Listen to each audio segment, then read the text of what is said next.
Assalamualaikum warahmatullahi wabarakatuh. Perkenalkan, nama saya Syaira Dinia Putri dari Prodi Informatika.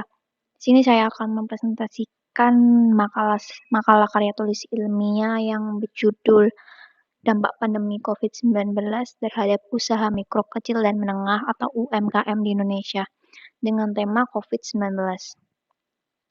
Yang pertama ada kata pengantar, kedua ada daftar isi yang poin-poinnya itu ada bab 1 pendahuluan, ada latar belakang, rumusan masalah, dan tujuan.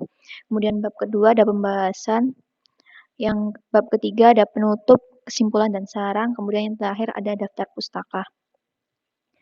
Yang pertama, bab 1 pendahuluan. Poin pertama yaitu latar belakang. Latar belakang saya mengambil judul ini adalah COVID-19 berdampak besar tidak hanya terhadap kesehatan masyarakat global, namun juga perekonomian global secara keseluruhan di Indonesia.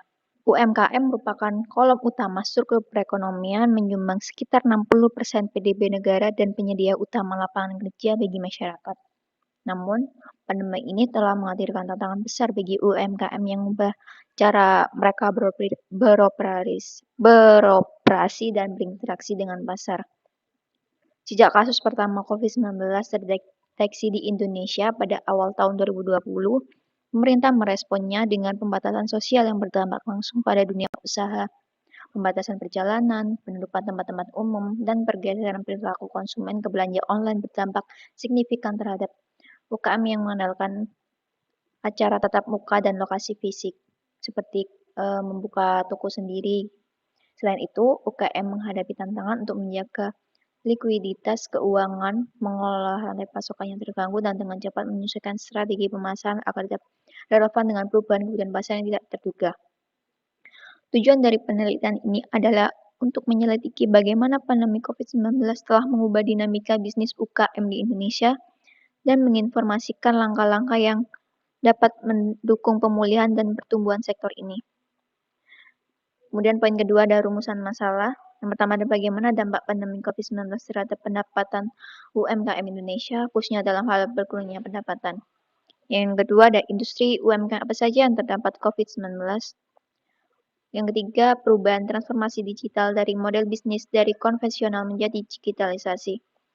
Yang keempat, ada strategi adaptasi apa yang dilakukan UMKM untuk mengatasi dampak negatif pandemi COVID-19 seperti digitalisasi bisnis, inovasi produk, dan strategi pemasaran baru.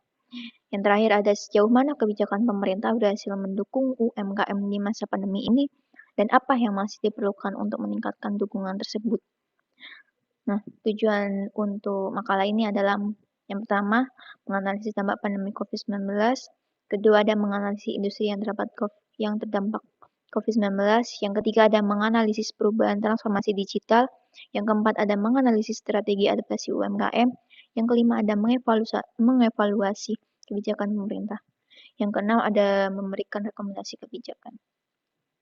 Kemudian untuk pembahasan, ada dampak ekonomi pandemi COVID-19 terhadap UMKM di Indonesia.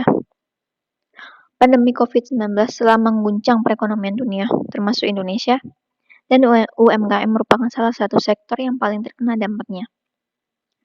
Kemudian ada dampak finansial utama yang dialami UKM Indonesia selama pandemi ini. Beberapa dampak finansial utama yang dialami UKM Indonesia, yang pertama ada penurunan pendapatan yang signifikan. Pendapatan UKM Indonesia turun drastis karena berkurangnya permintaan pasar dan pembatasan sosial yang membatasi bisnis. Hal ini menimbulkan kesulitan bagi banyak UMKM dalam menanggung biaya operasional dasar dan perekrutan staf. Selain pendapatan rendah, UMKM juga menghadapi tantangan untuk menjaga likuiditas keuangan. Banyak di antara mereka yang kesulitan mendapatkan pinjaman atau tambahan modal untuk menyediakan aktivitasnya. Hal ini tidak hanya menghambat produksi, tetapi juga meningkatkan biaya operasional dan mengurangi efisiensi pemenuhan permintaan pasar. Beradaptasi dengan perubahan perilaku konsumen, pandemi COVID-19 juga telah mengubah perilaku konsumen secara radikal. Masyarakat semakin cenderung berbelanja online dan lebih memilih produk yang dianggap aman dan memiliki manfaat tambahan bagi kesehatan. Hal ini mendorong UMKM untuk menyesuaikan strategi pemasaran mereka dan meningkatkan kehadiran online mereka agar tetap kompetitif di pasar yang semakin digital.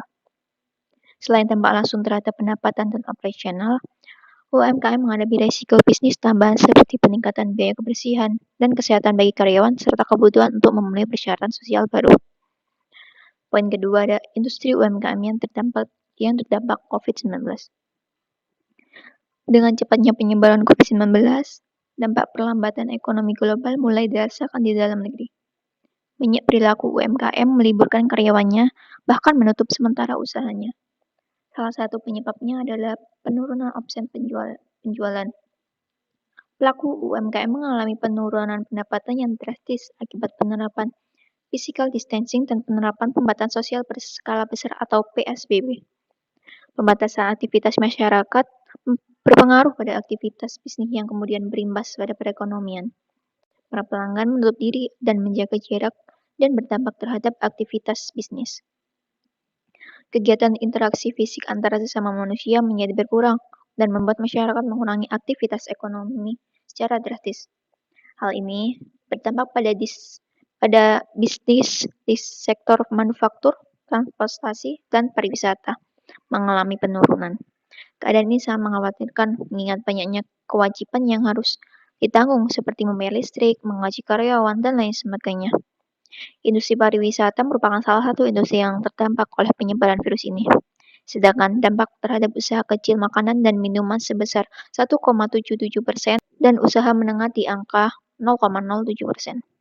Poin ketiga, ada perubahan transformasi digital dari model bisnis dari konvensional menjadi digitalisasi. Adapun alasan orang melakukan belanja online yang pertama ada meminimalkan biaya.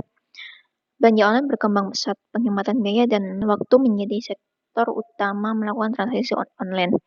Selain lebih efisiensi biaya, efisiensi yang bisa dihemat antara lain biaya transportasi, biaya parkir, dan biaya akomodasi yang merupakan satu paket untuk melakukan pembelian dan proses transaksi. Dari segi efisiensi waktu, pembeli tidak perlu harus meluangkan waktu khusus untuk melakukan aktivitas belanja. Terlebih menghabiskan banyak waktu lagi untuk memilih dan mencari barang dari toko ke toko, sehingga menguras tenaga dan pikiran. Yang kedua ada efisiensi waktu. Dengan belanja online, kita tidak menghabiskan waktu untuk perjalanan ke toko untuk belanja. Kita dimudahkan untuk tidak harus keluar dengan berbagai masalah di perjalanan. Ada yang macet di jalan sekaligus bahaya di perjalanan. Aktivitas belanja online hanya membutuhkan waktu beberapa menit saja sehingga kita mengatur kegiatan secara efektif untuk kegiatan lainnya. Yang ketiga ada faktor kenyamanan. Kenyamanan bisa diartikan berbeda oleh konsumen yang berbeda. Kenyamanan adalah kemampuan melepaskan diri dari beban pekerja rutin, sehingga bisa memiliki waktu lebih banyak untuk melakukan hal yang lebih penting. Kita tidak perlu harus berdandan keluar untuk berbelanja, bahkan dengan bersantai pun kita sudah bisa melakukan aktivitas belanja. Kemudian poin keempat ada strategi adaptasi yang dilakukan UMKM untuk mengatasi dampak negatif pandemi COVID-19. Yang pertama ada digitalisasi bisnis, yang strategi digitalnya meliputi oleh membuat atau memperbaiki toko online. Banyak UMKM yang membangun atau meningkatkan platform e-commerce mereka untuk memungkinkan konsumen berbelanja online. Hal ini tidak hanya memperluas jangkauan pasar, namun juga mengurangi ketergantungan pada penjualan offline terbatas selama pembatasan sosial. Dan ada adopsi teknologi digital, menggunakan teknologi digital untuk meningkatkan proses bisnis internal seperti sistem manajemen inventaris, pemrosesan pembayaran online, dan manajemen hubungan pelanggan. Dan ada kerjasama dengan platform online. Beberapa UMKM menggunakan platform e-commerce yang sudah ada seperti Shopee, Tokopedia, Bukalapak, dan lain-lain. Kemudian ada inovasi produk. Yang pertama ada pengembangan produk baru, mengidentifikasi peluang baru di pasar yang telah berkembang pesat di masa pandemi, seperti produk-produk kesehatan, produk kebersihan, atau produk penunjang aktivitas rumah tangga. Kemudian ada memodifikasi produk yang sudah ada, menyesuaikan produk ada dengan standar kebersihan baru atau mengubah kebutuhan konsumen. Dan ada kolaborasi dan kemitraan, bekerja sama dengan pemasok atau mitra untuk menghasilkan produk baru atau memperoleh bahan baku baru terkait dengan tren pasar saat ini. Yang kedua ada strategi pemasaran baru. Yang pertama ada pemasaran digital intensif. Lebih banyak anggaran pemasaran pada platform digital seperti periklan online, media sosial, dan kampanye email. Kemudian ada penggunaan media sosial. Bekerja secara aktif dengan klien di media sosial untuk membangun komunitas yang kuat, menyediakan konten yang berharga dan meningkatkan keterlibatan merek. Dan ada promosi dan diskon. Meluncurkan kampanye diskon khusus, penawaran khusus, atau bundle produk untuk menarik minat konsumen dan mendorong pembelian. Kemudian ada peningkatan keterlibatan pelanggan. Gunakan webinar, demo produk online, atau konten video untuk meningkatkan keterlibatan pelanggan dan memperluas kesadaran produk dan merek mereka. Biasanya itu kayak bikin konten di TikTok atau kita buat konten buat TikTok gitu nanti ngenalin produk kita. Kan karena kan kalau COVID kan pasti orang ngelihatnya itu kan kayak secara online. Jadi kita bikin konten secara online gitu di TikTok atau di Instagram, di Reels itu bisa. Kemudian poin kelima ada kebijakan pemerintah untuk mendukung usaha kecil dan menengah atau UMKM selama pandemi. Yang pertama ada pemberian bantuan sosial. Diberikan kepada para pelaku UMKM yang masuk dalam kategori miskin dan rentan. Termasuk dalam skema bantuan sosial ini adalah penurunan tarif listrik 50% untuk pelanggan listrik dengan kapasitas 450 watt lebih dari 3 bulan. Kedua ada insentif perpajakan. Pemberian insentif pajak bagi UMKM ini diberikan untuk UMKM dengan omset kurang dari 4,8 miliar per tahun. Namun menurut D. Setiawan, fasilitas ini masih banyak belum dimanfaatkan oleh pelaku UMKM sampai dengan 29 Mei 2020. Jumlah permohonan insentif pajak mencapai 375.913 pemohon. Dari jumlah pemohon tersebut, 345.640 atau sekitar 91,9% permohonan dikabulkan. Kemudian yang ketiga ada perluasan pembiayaan modal kerja UMKM. Perluasan pembiayaan modal kerja UMKM ini dilakukan dengan mendorong perbankan untuk dapat memberikan kredit lunak kepada UMKM. Dengan demikian, UMKM memiliki modal kerja yang cukup untuk dapat menjalankan bisnisnya. Kebijakan ini perlu untuk menjaga likuiditas UMKM. Program ini ditargetkan untuk 23 juta UMKM yang belum pernah mendapatkan pembiayaan dari perbankan dan lembaga keuangan. Yang keempat ada intervensi pasar tenaga kerja UMKM melalui pelatihan metode e-learning. Indonesia melakukan intervensi dalam pasar tenaga kerja dengan melakukan pelatihan yang dimaksud mengaktifkan kembali pasar tenaga kerja melalui kartu prakerja yang diluncurkan pada April 2020. Program ini memberikan pelatihan bersubsidi yang bersifat skilling dan reskilling bagi 5,6 juta tenaga kerja terdampak khususnya di sektor usaha kecil dan mikro. Kebijakan ini sejalan dengan kebijakan penumbuhan wira swasta yang dilakukan oleh beberapa negara. Yang terakhir ada penutup. Kesimpulan dari makalah ini ialah dampak pandemi COVID-19 terhadap UMKM di Indonesia dapat disimpulkan bahwa UMKM menghadapi tantangan besar dalam beberapa aspek utama, seperti keuangan, operasional, perilaku konsumen, dan risiko tambahan lainnya. Di masa pandemi ini, permasalahan terbesar bagi UMKM adalah penurunan pendapatan yang signifikan, kesulitan likuiditas, dan gangguan pada rantai pasok. Beradaptasi dengan perubahan perilaku konsumen yang ingin membeli secara online dan menginginkan produk yang lebih aman dan sehat juga menjadi kunci strategis untuk mengatasi tantangan ini.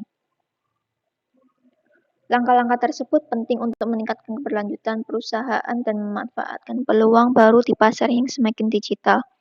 Dukungan pemerintah melalui kebijakan ekonomi seperti bantuan keuangan, subsidi, dan insentif digitalisasi telah membantu meringankan beban UMKM. Namun masih ada ruang untuk perbaikan dalam hal akses pendanaan yang lebih mudah, pelatihan yang lebih komprehensif, dan pengurangan birokrasi untuk memperkuat kapasitas UMKM dalam menghadapi tantangan masa depan. Secara umum, kerjasama antara pemerintah, swasta, dan lembaga pendidikan sangat diperlukan untuk menciptakan ekosistem yang mendukung pemulihan dan mengembangkan UMKM di era pasca-pandemi. Hanya dengan dukungan yang berkelanjutan dan menyeluruh, UMKM dapat memainkan peran yang lebih kuat dalam merevitalisasi perekonomian negara dan meningkatkan kesejahteraan umum.